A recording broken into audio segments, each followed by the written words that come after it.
Yeah, that's perfect. What's up with the videos on social media of all these pitchers throwing into nets with no shirts on and shit? Right. Like, what is I have not seen that somehow. Yeah, I missed that too. I'm like, where exactly is that? I need to see this. What kind of weird website are you going to, Jeff, man? Like, damn.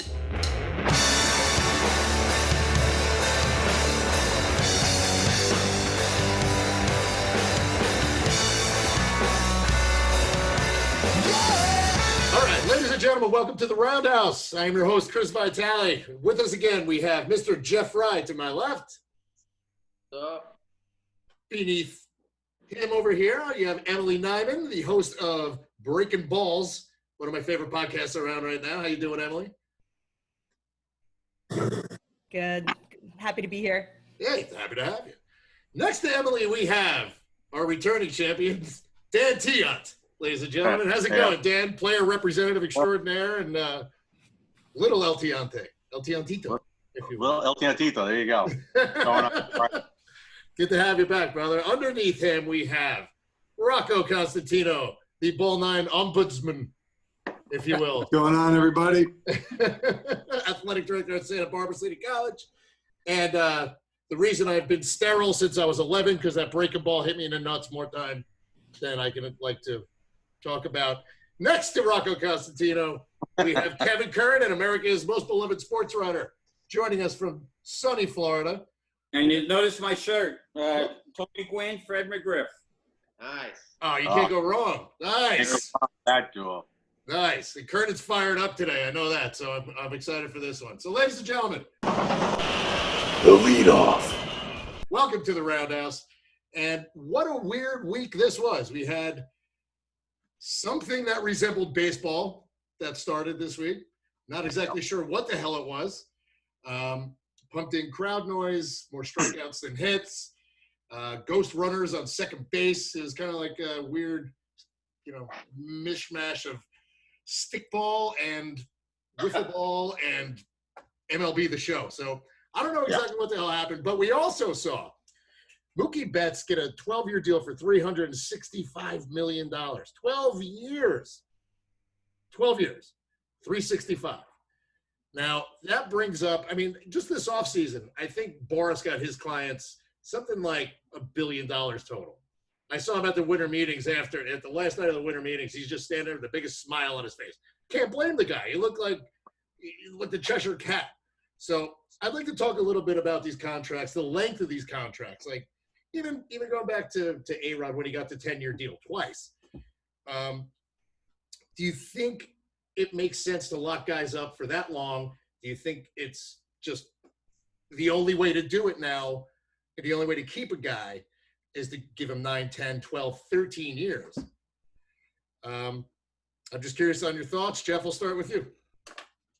Yeah, I'm surprised at the length of these contracts. I remember when A-Rod signed his, everybody was blown away by the years and the dollars. And, we all know these owners are making a shit ton of money. So, Yep. I actually am happy that they're giving it to the players, but I think the length of these contracts, it's like, what's going to give these guys the drive to keep working hard?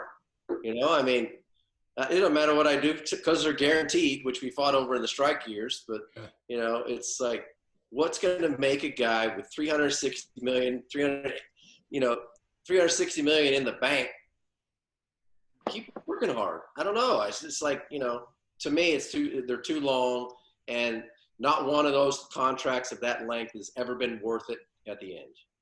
That's a very, very good point. Emily, what do you think about that? I think that, you know better than anyone here that you played professional baseball. So I think that you can say that it's not so much the money that you're working hard for. Obviously, it's your profession. It's how you put food on the table for your family, and in this case, generations of your family.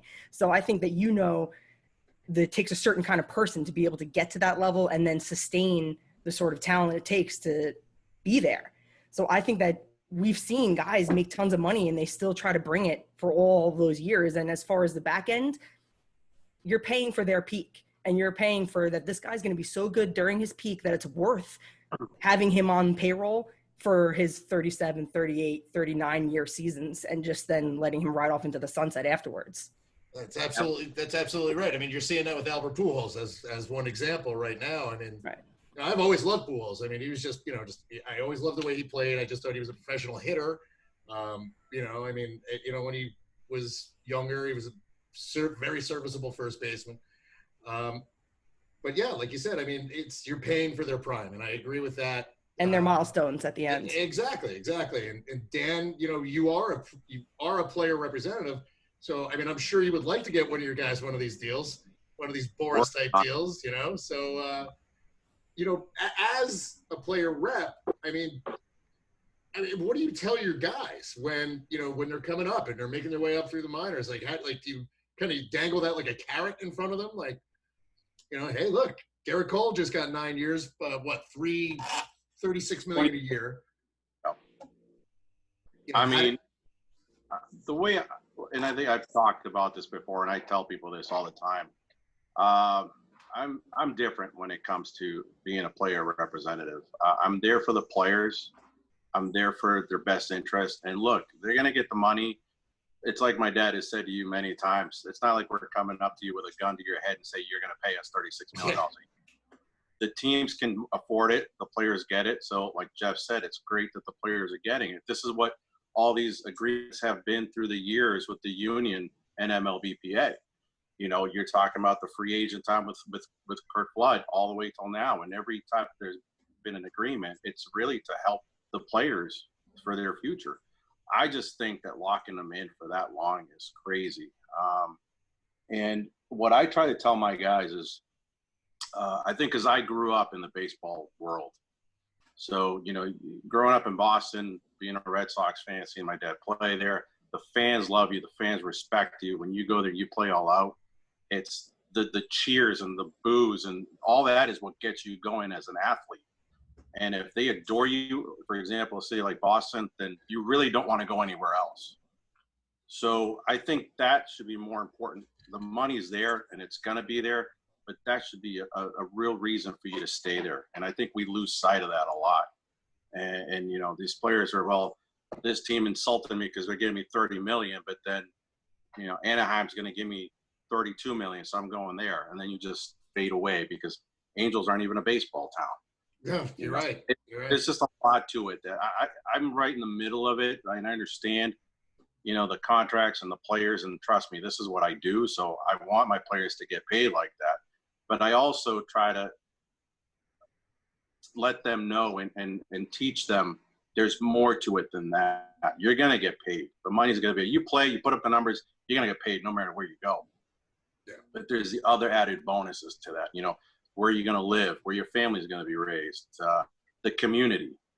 That all is a big factor. And I think that's all, they lose sight of that. They do. Yeah, it's understandable. Kevin, what do you think? I mean, especially about, I want to get your take on the deal that Mookie signed. I mean, it's one wrist injury away from being, it's a real risk. So, I mean, I was just curious to hear what your thoughts are on that. Well, it's really an example across the board of baseball not knowing what they're doing, because they always talk about having the home run hitters and the strikeouts. We've seen it till we're sick to our stomach. What does Mookie do? He's a five-tool player. He can do so many things for you. He's the player they don't want. He's the player they don't see on Showcase Saturday. So the irony here is the guy that gets paid the most is the things that they're not really saying are great tools to have. And here's the other part where I'm gonna blame the owners. How dumb are the Red Sox for not locking this guy up years ago? Yeah. And this is a great example. If you have faith in your talent evaluators, you see that right from the beginning about Mookie, and you get him for whatever price when he's in his second year and he's locked up forever. He's happy. Your fan base is happy. It's kind of like the mistake the Yankees may be making right now with Aaron Judge. Aaron Judge should have been locked up last year for future years going forward. I think he'll stay with the team. He loves New York. They're going to win championships. But the Yankees are trying to save some money on this end when they should have really locked him up forever. And all of a sudden, I would love it if the Yankees don't sign him and he winds up going to somewhere with San Francisco. But then, of course, whoa. Hey. Well, let me finish. Don't make me edit that out. Don't make me edit that out. But you might. Well, you won't have to. You almost gave me a heart attack. No, we can't have that. No, that wouldn't be great. He won't go to San Francisco because he'd have to play for Gabe Kapler, the worst manager in baseball. And, like I always say, if you want to be a good manager, do the opposite of what Gabe does.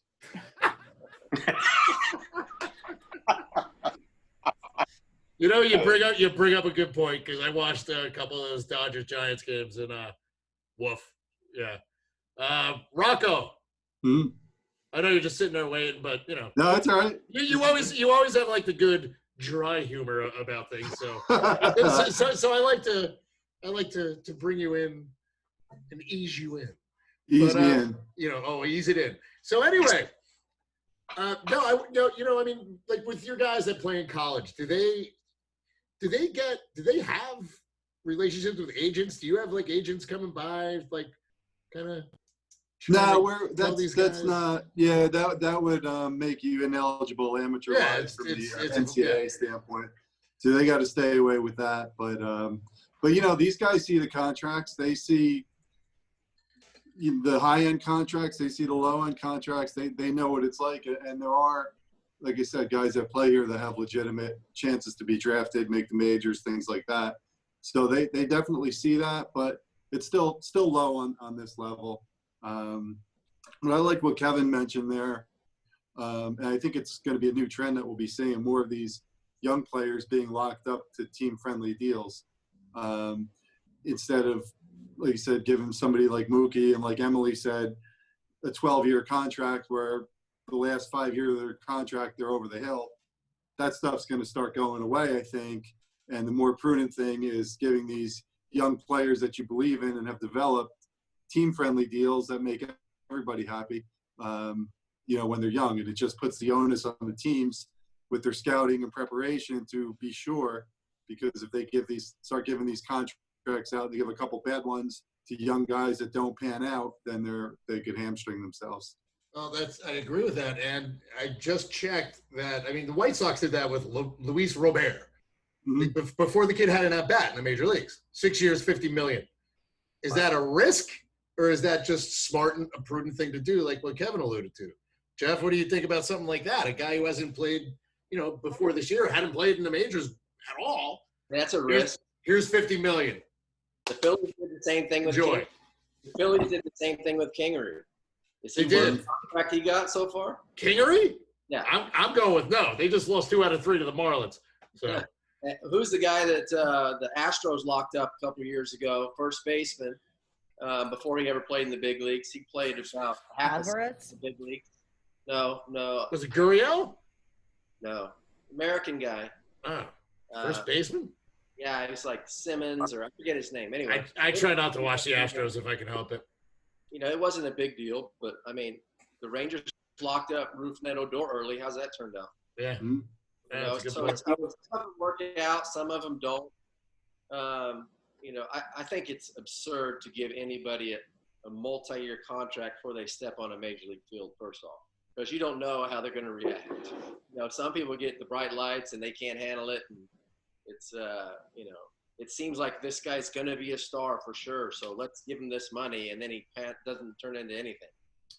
Okay. Well, that's the advantage that the Red Sox had and also the Yankees had. You could tell early on in Mookie Betts' career he's going to be solid. I remember talking to him 2 years ago, and he said the biggest difference for him was J.D. Martinez coming over to him and teaching him about hitting. So J.D. Martinez should get some of his contract. And that's exactly what you're talking about, Jeff. You got to see how a guy breaks in, how he will listen to veterans, and maybe how he will make his game even better. But once you see that, I'm not endorsing signing these guys before they're on a major league field. But once you see that and you've seen a year or two of these guys, go for it. Make the deal done and make your team better and build that continuity for the future.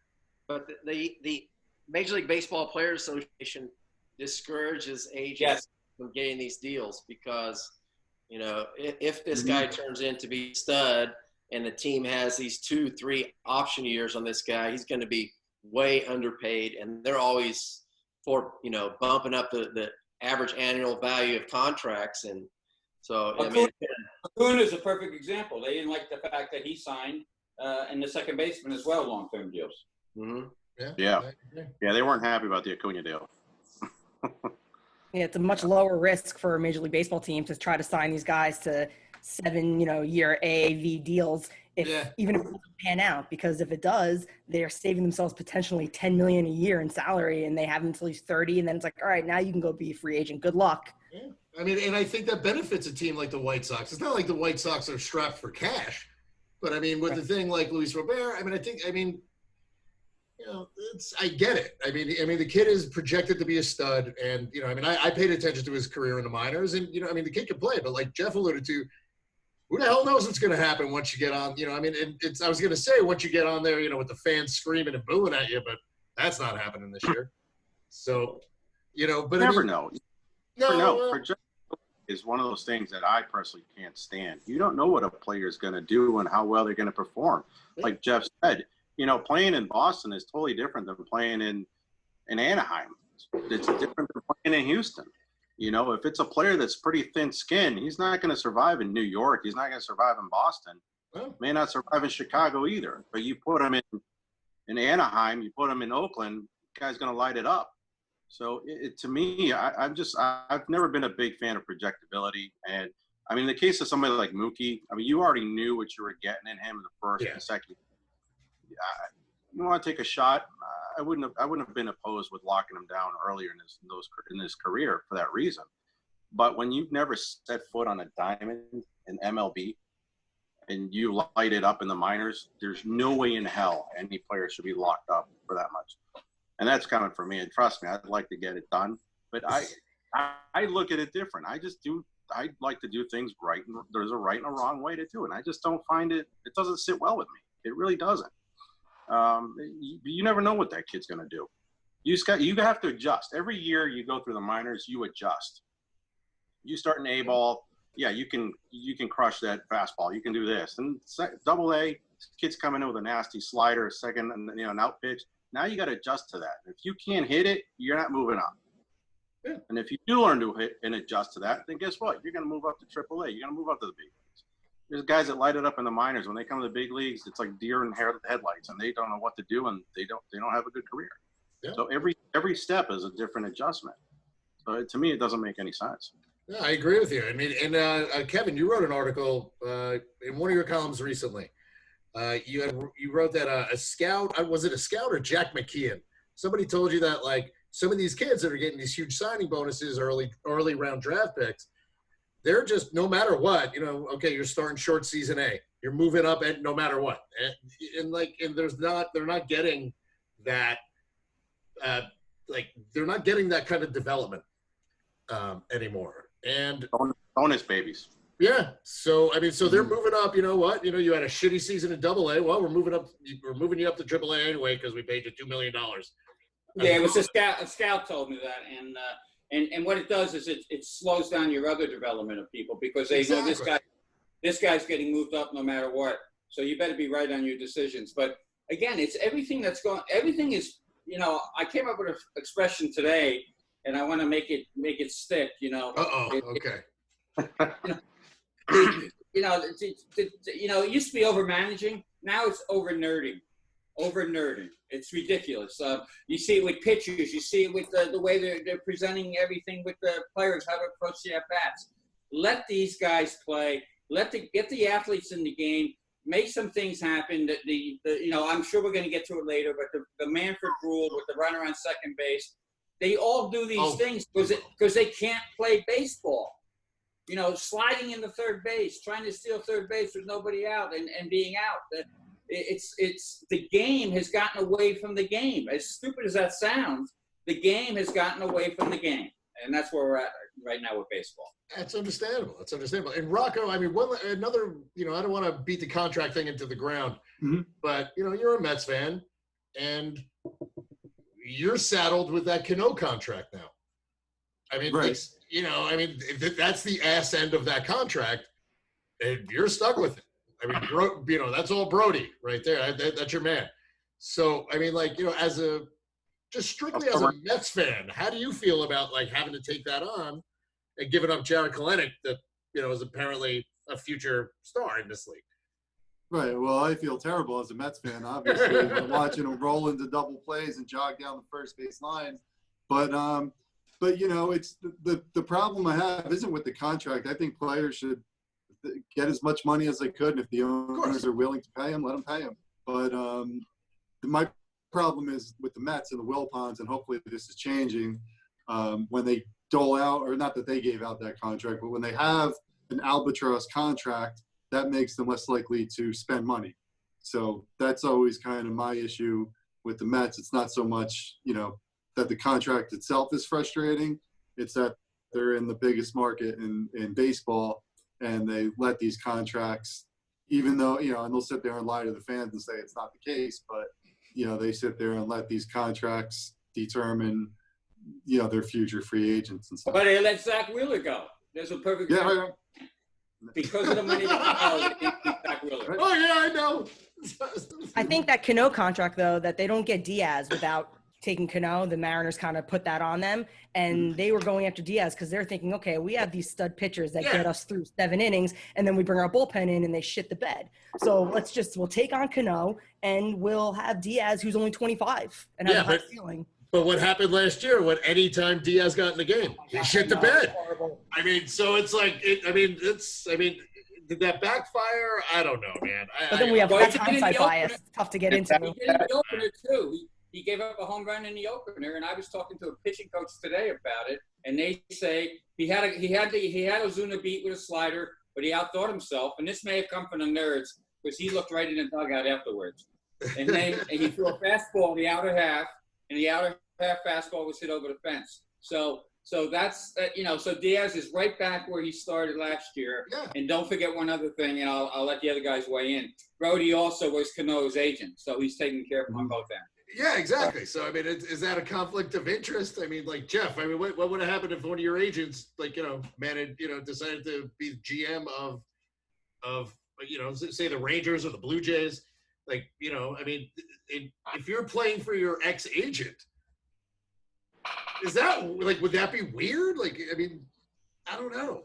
Yeah, it would probably be pretty weird. I mean, I was kind of surprised they allowed him to become the general manager anyway, from being an agent, you know. And like, wait a minute, what's going to happen to all these clients? Because, I mean, I don't know if you guys – I'm a big fan of Dave Stewart, but, you know, he was GM of the Blue Jays, and then he became an agent. And then he started, I didn't know that. Then he started working for the Diamondbacks. And it was like, well, what happened to all those clients he had? And then he left the Diamondbacks, and then he became an agent again with all the same clients. So, I mean, it was a smart move, shrewd business move. But, you know, for example, Diaz, though, you know, he used to pitch in Seattle, and now he's pitching in New York. Yes. A little bit different. Kenny Rogers was a badass in Oakland. Oh, yeah. And he couldn't do shit in New York. No, he managed to have that little nice amount of pine tar on his palm, though, and get fucking thrown out of that game. But guys just can't handle some of the cities like Boston and New York and Chicago. You don't perform, man, those fans will wear you out. Oh, and you can't recover. Look at Chris Davis. He's done. And they're paying him how much a year now? Oh, at 25, I want to say, something like that. Something like Been done for 2 years. Basically, in my mind, it's why would anybody sign a Scott Boras client to an 8 to 10 year contract? Because none of them ever work out.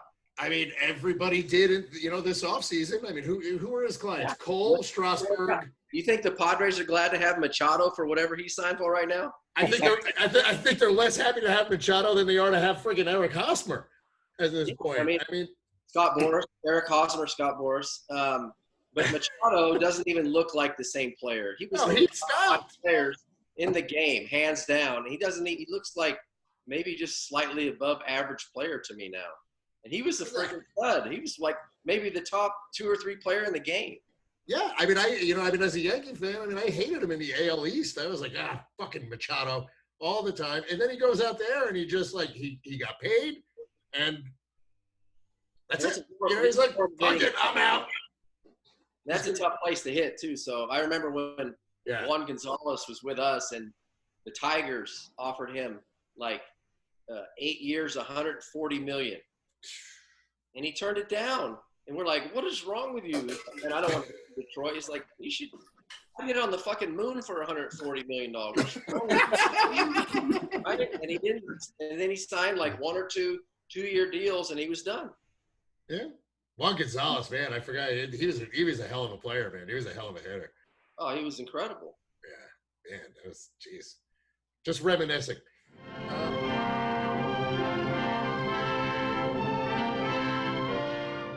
Yeah, it's Joe Blow from Mudville. First-time caller, long-time listener. Huge fan of the show. Hey, my question is for Dan.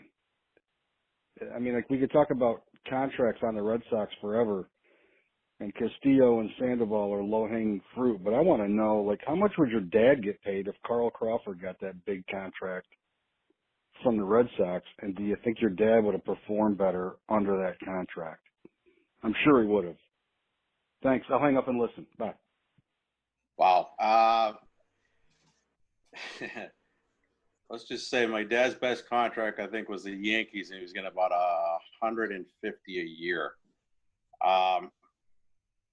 Right now, I think my dad would be the top paying pitcher in MLB.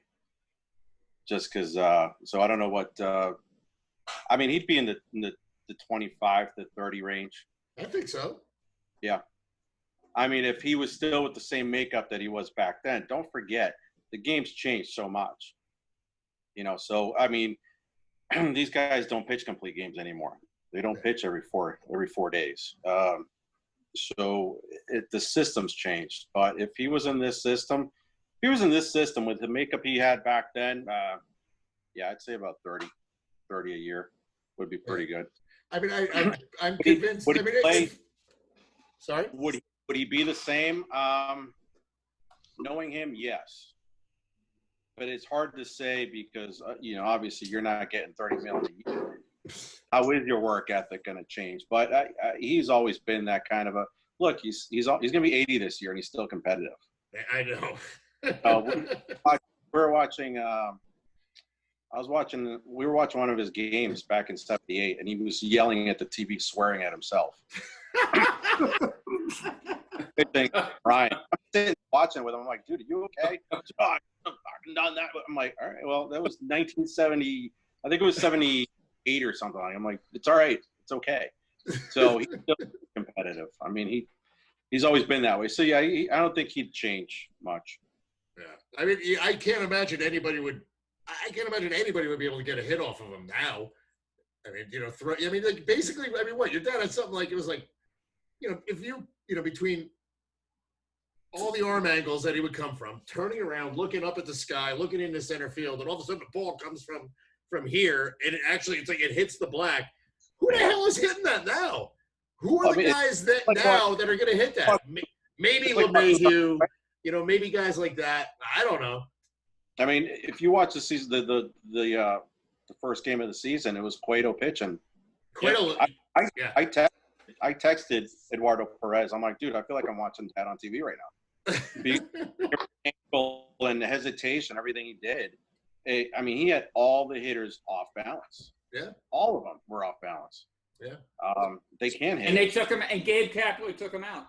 All right. Okay, so we've seen all the strikeouts so far, right, in these games? First two games of the season, the Astros have struck out 8 times total. There you go. See, that's incredible. I didn't know that. So in the first 2 games, they haven't played yet today, right? No, 2 games. Yeah. They struck out 5 in one game and 3 in the next. See, I guess you don't need a trash can for that. Maybe the guys can actually hit. Yeah, they're 2-0, and well, they did play Seattle, right? I mean, yeah. Still, though, I mean, Seattle has some decent arms, you know. Some decent arms. What's the biggest thing what frustrates you the most with the game today? All right, I'm going to just sit back now. But where do I start? Just watching the hitters. I mean, first off, the guys that are running the show frustrate me the most.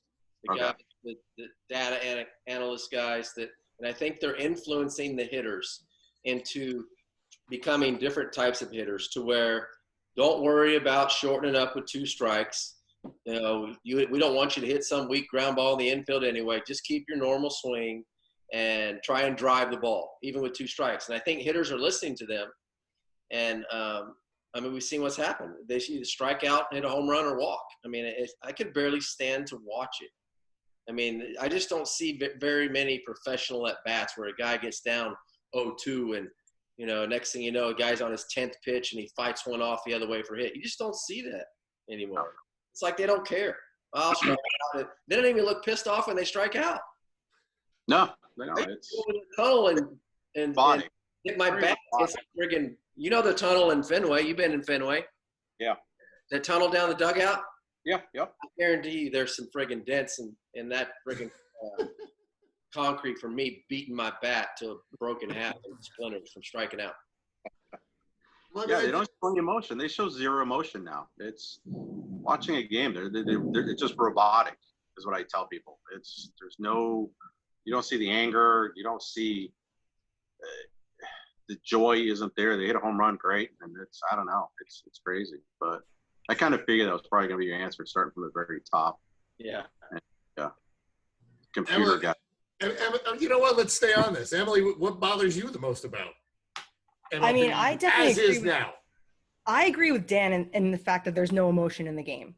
I think that the fact that it's literally beamed out of players too, that they show any sort of emotion, the pitchers absolutely lose their shit and are upset by it. Last year Bumgarner wanted to start a fight with Muncy because he felt that he disrespected him, and Muncy told him to go get the ball out of the ocean. So I would love to see more of that, but because of the overreaction by pitchers, I feel like that is sort of now not happening as much. And when you don't have it on that side, I think it's hard for the guys to then be so pissed off that they beat the wall of the tunnel with the bat if they're not able to show emotion on either side. You have to sort of you have to turn it off completely, I would imagine. Well, yeah, I used to love when Paul O'Neill would strike out. And it was just beat the living shit out of a freaking Gatorade cooler.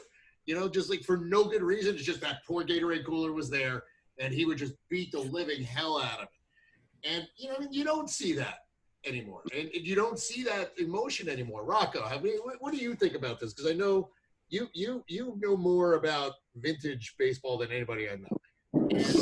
And you know who beat the hell out of who and who beat the hell out of what and who, broke a bat on somebody else's head and this kind of shit. Curious to hear what you have to say about that. It's funny because yesterday watching the Mets, Jeff McNeil came up at the end of the game. I saw that. Right, and he had the winning run out there on second, and he just missed the pitch. You hear him scream out the F word. Then he got another pitch and just, and ended up making it out, didn't come through. But, hustled down the line. Again, audibly, there's no fans. You hear him scream out the F word, take his helmet out, ready to spike it. And I'm sitting there going, yeah, they're into it, here we go. So it's there. It's a different game, like we've said a few times here. But, that emotion is good. You see it in the playoffs. That's, I think, a big problem. The playoffs and World Series are so visible. People see that. Then when you watch the regular season, it's almost a different game. Everybody's calm. Everybody's collected. Strikeouts don't matter. You win one, you lose one. What's the difference? And I think it's that's what's different from the game that we watched in the 70s, 80s, where you talk about people, you hated your rivals. And there was that. I think that's somewhat missing too. But I don't want to sit here and rip on baseball. I still love it. I still watch it. It's still exciting, but it's definitely changed. Yeah, Kevin, I can only imagine where this is going to go. So I'm just going to let you go. I'm going to keep this kind of calm, but you say that now. You always say that, and then it's like, But one of the things call 911 for Kernan. Like, come on, I'm Irish. What can I tell you? But, hey, one of the things what you guys are talking about, this is what's going on. They have mental skills coaches all the way in the minor leagues, all the way through. So they have a mental skills coach. So a guy strikes out or might get mad at himself before he gets back to the dugout. The mental skills coach is in his ear singing "Kumbaya." So they can't be themselves. And I still say, if one team makes the fight back and one team plays baseball, it'll be a great game again. It's not that far away. It can be saved. And and it's going to have to. But again, it's the over nerding. And one other thing I want to mention, because I think the other guys hit it perfectly, and I don't want to repeat. The thing that's bothering me about this year's baseball, they have a great opportunity here. The best opportunity in so many years. I'm lucky. I played it through college. These other guys, Jeff, I've seen the dents in the wall in the hallway going into the dugout. I've seen all those dents. I've seen the broken lights. So I know how they feel about it, and Jeff, played through the majors. But they have a chance to show the viewer at home the real game. And instead of doing that, instead of having mics everywhere, instead of having cameras everywhere, instead of having an umpire cam, a base running cam, a catcher's cam, I'm so crazy, I put a camera in that little oven mitt that they put on their gloves when they steal the base. By the way, that oven mitt gives you a big advantage because you have about 4 more inches to your finger. Yeah, I don't like the oven mitt. Yeah, but imagine getting that oven mitt angle of Mookie scoring the other night. That would have been a fun thing. But because the people, the nerds that never played the game, that are in charge of TV and the teams, they put in the piped-in fake noise, the fake cutouts. It's like locusts. It's like locusts when you watch a game now. They're just murmuring in your head. That's all you hear. And then you hear these weird cheers at the wrong time. So imagine if we heard what's going on in the Mets dugout, or yesterday I think with the Brewers and the Cubs got in a little tiff because they can hear each other's dugout now. So somebody said something. That's what you should be selling. But they're too dumb to sell the game. Instead, they make up all this stuff, and then you see these big – and one last thing. Every one of these cutouts, these cutouts are bigger than Pablo Sandoval. It can't be that way. They're too big. That's just some of the things I'm thinking about right now.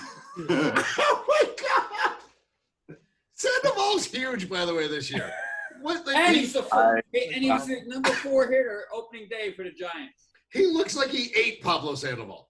He's gigantic, dude. Look, I'm all for the big guys. I have my fat guy wall of fame right above my desk that I'm looking at now. I love fat guy. Oh, I got Steve Balboni, I got CC, I got Luis Soho, and I got David Wells right there. It makes me feel better about myself.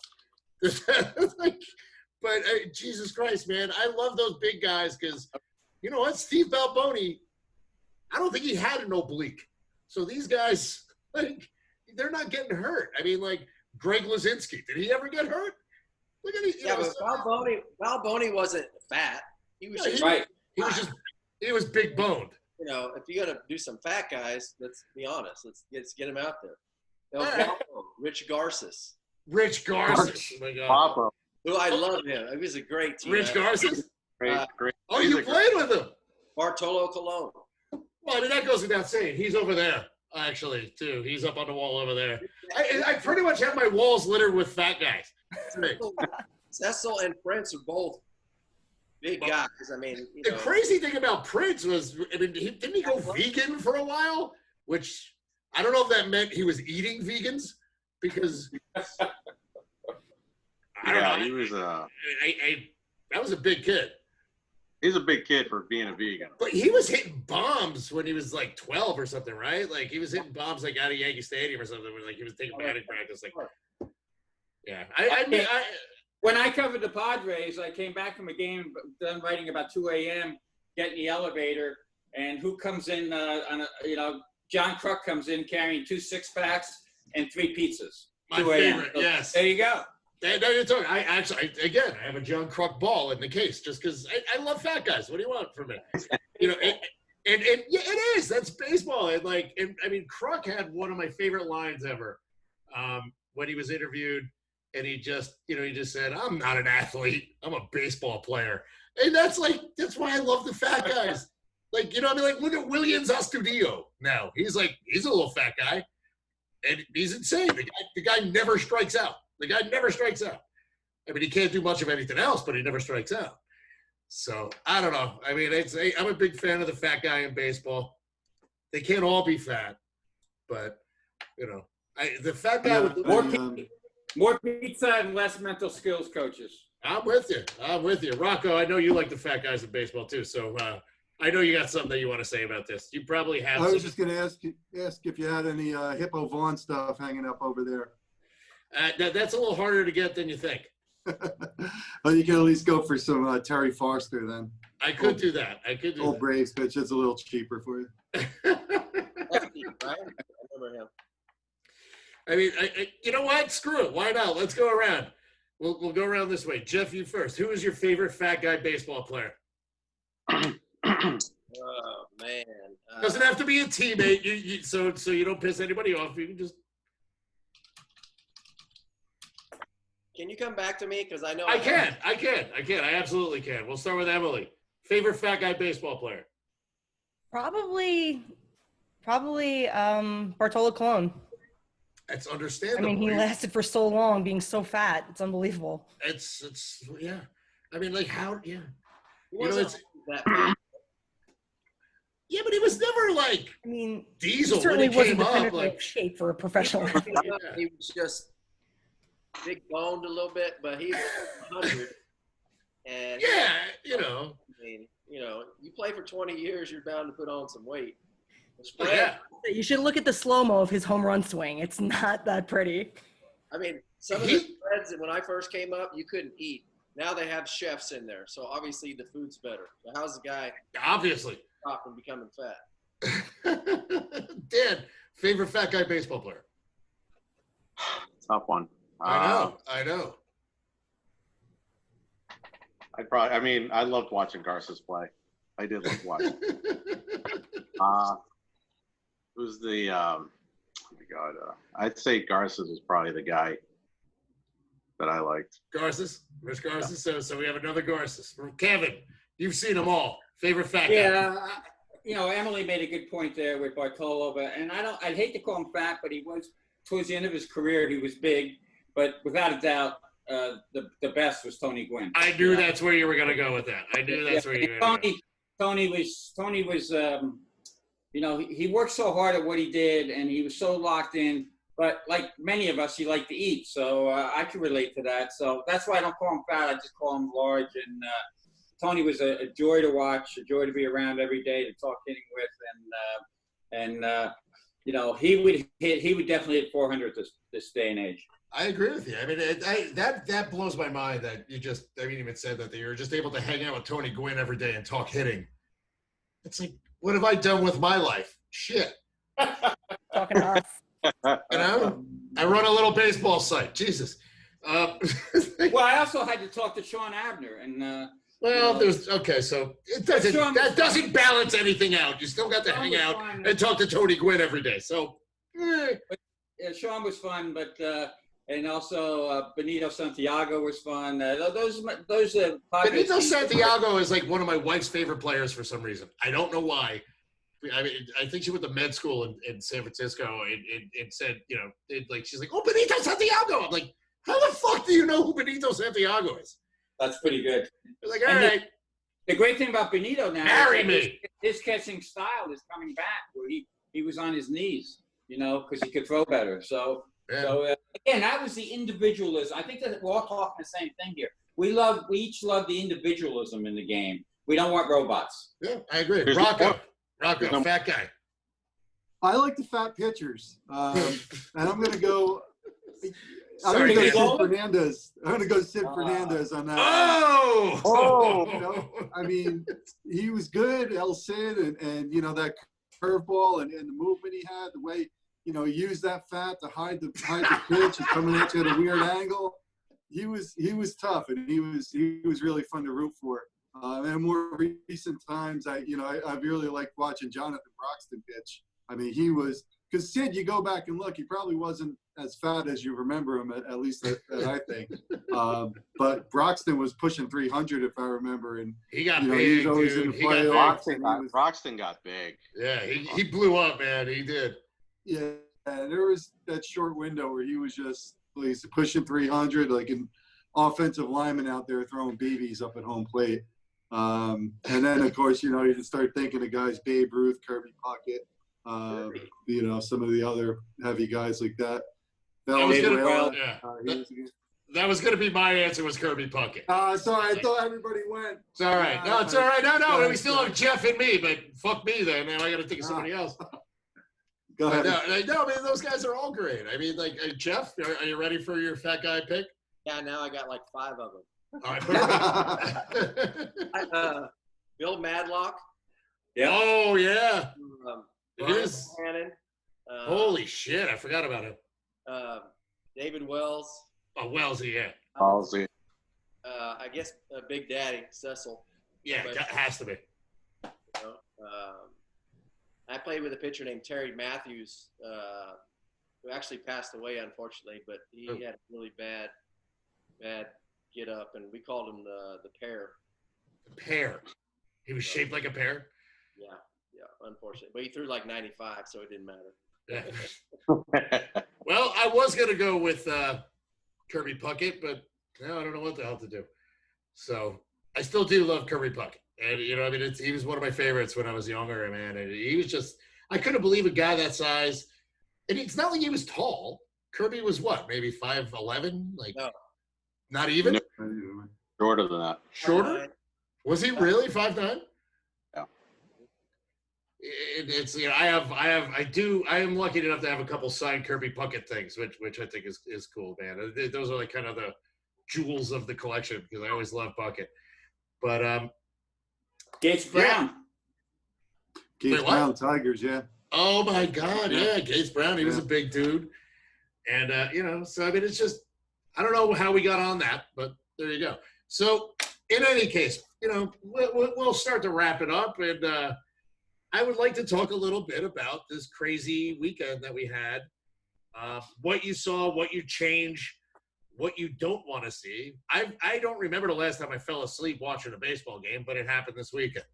And I don't know if that's because there's no crowd, and so I'm not into it. I don't know if it's because everybody's only walking or striking out with the occasional home run. One of my favorite things as a Yankee fan was the opening night when Stanton hit that giant bomb, which was great. But when he went the other way to drive in a run, I was the happiest guy on earth. I mean, that made me – I'm like, it's like, oh, my God, that's how he won the MVP because he used to know how to hit. So I want to, you know, just hear what you guys have to say about, you know, about this weekend. Maybe the weirdest thing that you saw this weekend, a weird factoid about what happened this weekend and what you think could be done better. Rocco, I always make you go last, so I'm going to fuck with you and make you go first. All right.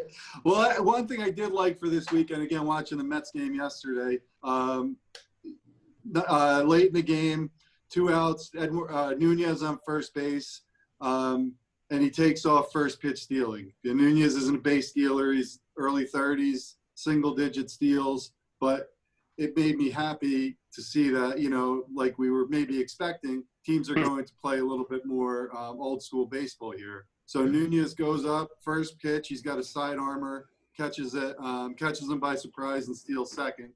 You know, Mets don't come through there, but it was just good to see. And it kind of reminded me, it made me think about watching the game and learning as a kid. So a situation like that, I'd be sitting with my dad watching a game back in the 1980s, and he would go and say to me, hey, just see that, you know why that guy just stole? It's because there's 2 outs.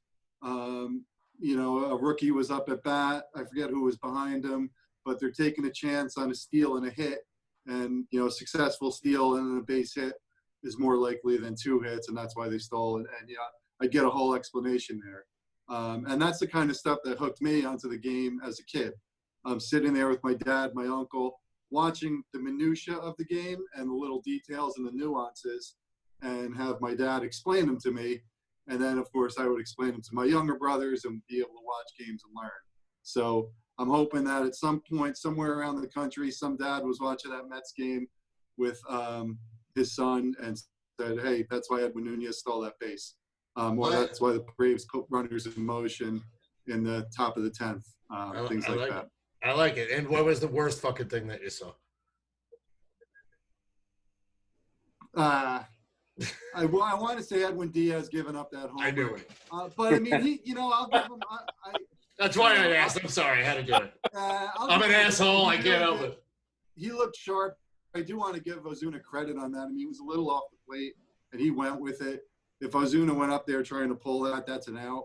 But yeah, that was pretty disheartening to say the least. Fair enough. Emily, I'm just going to jump around here. So, Emily, I'm going to ask you the same thing. Again, like I said, when Stanton went the other way, that was my favorite thing. And also when Tyler Wade bunted for a hit and then used his speed to actually create a run. I was like, oh, the Yankees are playing fucking small ball. This is amazing. So I want to know what your favorite thing was and what the worst fucking thing was that you've seen so far this weekend in baseball. Well, I'm going to have to agree with you that Stanton going the other way on that ball. I mean, I think that Stanton, besides Zach Greinke, Stanton is probably the prime candidate for who's going to thrive in an environment where there's no fans. Yep. He played as well as he did in Miami, and I think that there's some correlation there. So Yeah. I think that we're going to see a monster season out of him, albeit short. And Cole looked exactly as I was hoping he would. It felt great to have a bona fide ace on the mound again. That felt nice. Oh my God, it was unreal. Even when he gave up that home run early to eat, I was like, whatever, he'll settle down. Yeah. The worst thing was probably when I put on the Cubs-Brewers game yesterday, and it was a panned out shot of the field. And I was like, did the Ricketts family sell tickets to this game? Because it showed all the seats were filled. And then I found out that Fox was doing like digital fans. Did So, they? like, I didn't see that. Oh my, it was so bizarre. And then when I didn't see that at all. they kept disappearing and coming back, but then they showed them on a play that was down the line, and you saw like the CGI legs. It was very, very eerie, and just grow up, everybody. It's unnecessary. Who needs that? Who's it for? That's weird. I honestly, yesterday, I was so busy yesterday, I didn't really get to watch much baseball, but holy shit, I didn't know that was a thing. It was horrible. It was worse than the cutouts, to be honest, because at least the cutouts are only behind home plate, and then like that might be the worst idea I've heard from Fox. Than when he did that thing with the hockey puck where they put a trail on it and it looked like a laser shooting around. Like, oh, that was misery. Dan, go ahead. Best and worst. Best and worst. Well, worst. Emily, I agree with Emily. That CGI, whatever the hell they're doing with virtual, that's just nonsense. Just don't even try it. Along with that, I'd have to say, watching some of the pitchers out there, just not being able to throw strikes, is so frustrating to me. That all they're talking about how hard they throw, but they're already 50 pitches in the third inning, second inning. So that's the part that's really, to me, the worst. I mean, Frankie, I watched the Oakland game, Montes pitching. All they talk about how hard he could throw, every hitter, I don't think he hit the mitt, like in the strike zone. I was surprised he still was, the game was still 0-0 after, I think it was like 3-4 innings. Best thing I've seen some of that small ball, the bunts on the opposite, hitting the opposite way. That's what I actually liked. I like to see more teams do it. And I think you will see it this year. I mean, we're playing a shortened season, so every win really counts. So you might see that aspect of the small ball back. To what extent, I'm not sure, but that's the part that I like. Well, I've been enjoying the shit out of a little bit of situational baseball that I have seen. Like I said, my sleeper Marlins, I don't think they're going to win shit, but I think they're going to be fun to watch, man. They took 2 out of 3 from the Phillies, who spent more money than God, and then they added Didi, and then they added Girardi in there, who's a great manager. I just think they're snake bitten, and that's not what's going to happen. I don't think anything good is going to happen for the Phillies this year. So now the best and worst I wanted to save for Kernan and for Jeff, because I'm pretty sure you guys will go back and forth, and it's something I want to hear. So I don't even know where to start. If you guys want to, go odds and evens. Oh, Jeff wants to do it? All right. So I'm going to leave it to you two guys now. I'm going to sit back, enjoy my lemonade with some weird, shitty melted ice, and I'm going to listen like a fan. So Jeff Frye, ladies and gentlemen, go for it, buddy. By far the worst was when I heard A-Rod announcing the Yankees game. I know you're a big A-Rod fan, but I muted it in like a minute. Let's see. One of the best things I saw today was in the Rangers game. Guy hits a blooper to center for the Rangers, busted out of the box, center fielder Dahl dives, clanks it, Dude gets hustle double. A hustle double. Nice. Elvis Andrus, first pitch push bunt that the Rockies were not even ready for because nobody does that shit anymore. So now we got first and third. Nick Solak, right-handed hitter. I like Solak.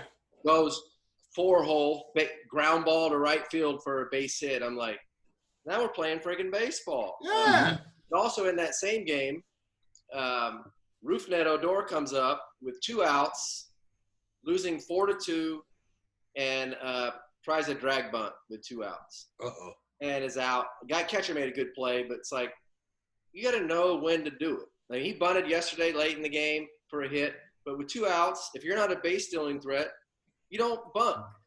You hit a double.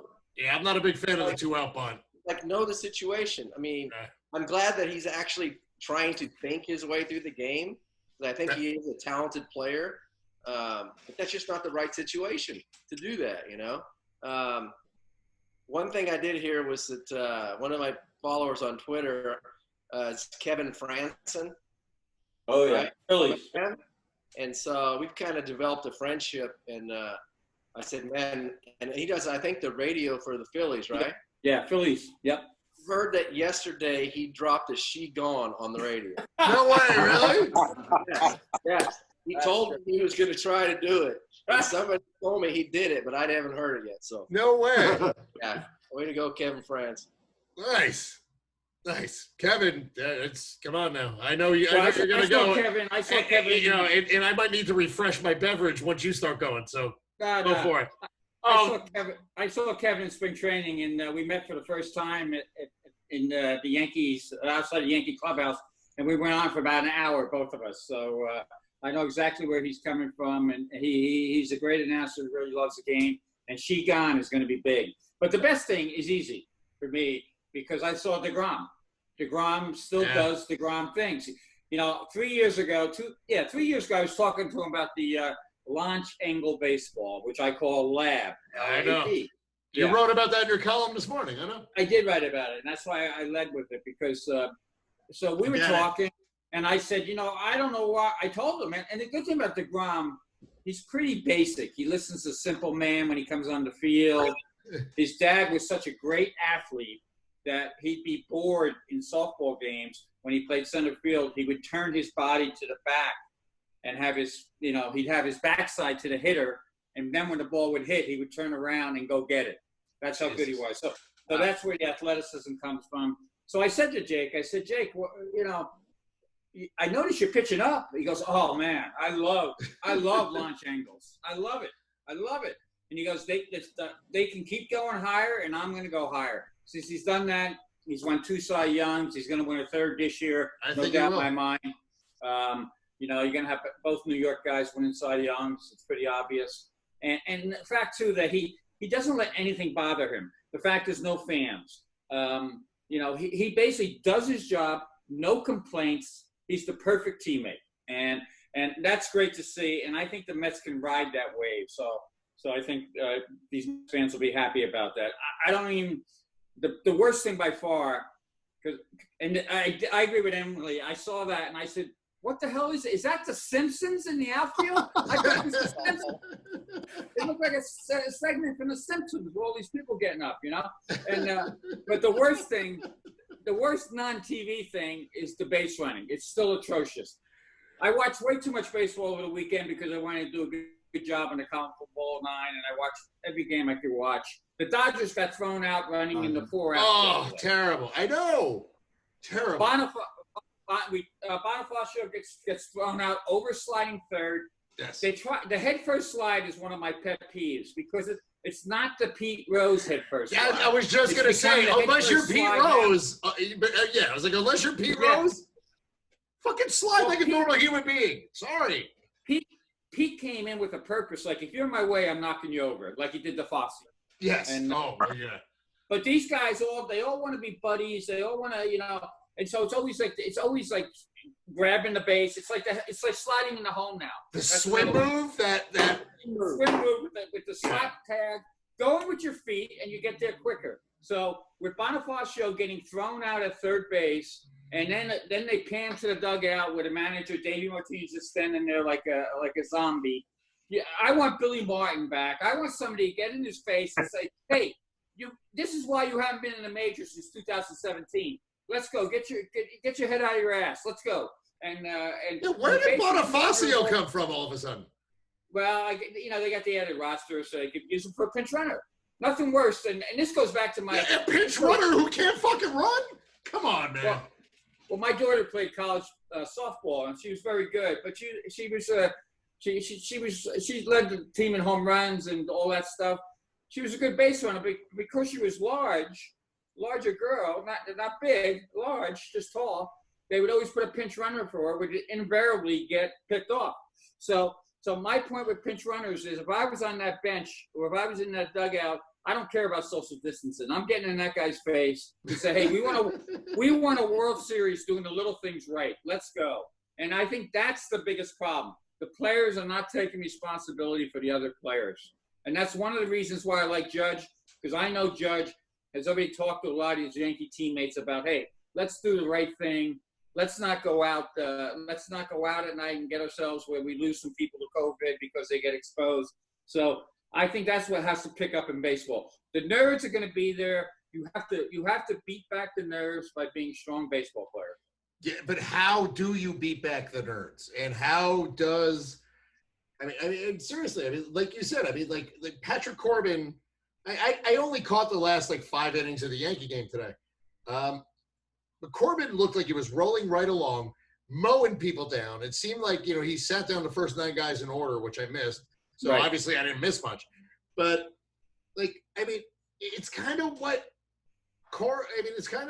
they did with Zach Greinke in the World Series. He was rolling, and they took him out, and they lost a fucking World Series. How do you – Again, it gets back to what I say. Yeah, how do you beat it into people's minds? And like I said, and I'm standing by it. My sleeper pick is the friggin' Marlins because Don Mattingly is going to get to manage a goddamn season of baseball. And they don't have studs. They have fucking Francisco Cervelli because Alfaro went down. But, he has no choice but to coach a baseball team. So, and he's backed up. He's backed up by Jeter. Yeah. He's backed up by Gary Denbo. So here's how it stops. Baseball guys. Yeah. Corbin goes into the manager's office after the game today and reads him the riot act. And he brings in a couple nerds and says, hey, I don't care about what you're thinking. It's what Bumgarner did a few years ago. I don't care what it says. I'm not going to show you up on the field this time. But if you come out in a game like that next time, I'm going to tell you to get back in the dugout. Well, I'm optimistic that because of the shortened season, and the urgency to win now, that teams are going to revert back to more of a, small ball. Thank you. And situational hitting because every win is worth 2.7 wins now. 2.7, but we will round up the 3 for. Yeah, they can't screw around this year. So you have no time to fuck around. I think we've already seen a little bit of it. And I hope it, we've seen the teams in the playoffs, in the World Series and stuff last few years that have done that and were successful. Why does it work in the playoffs, but not during the regular season? So hopefully, we'll get back to doing a lot of that stuff. And, I'm 100% sure the season's going to finish. It has to. Wow. That's pretty positive. So that's cool. The lifeblood. Well, it has to. You're right. You're right. Lifeblood of our country. If we shut down again, who knows where we're going to be? We need this. Sports is part of our lives. Everybody. It just kind of rallies us together. Fandoms. Gets them excited about things, and we've had 4 months of zero excitement in our lives for the most part. Absolutely fucking right, Jeff. Absolutely right. I just find a way to make it happen, and if one team has an outbreak of players, hopefully it doesn't happen, but they just have to that's why they have 60-man rosters. Yeah, that's actually really true. That's the taxi squad, ladies and gentlemen. The squad. I am going to go now to Rocco Constantino again. As I said in the beginning, the reason that my testicles don't work because of the breaking balls you would short when I was fucking 9 years old. And I refused to wear a cup, so there's that. So you owe me at least this. You owe me something good. That's the price of winning the championship. That's all I say. But that's the price of winning the championship, motherfucker. So I hit 400 in that goddamn series. So we have videos. I know.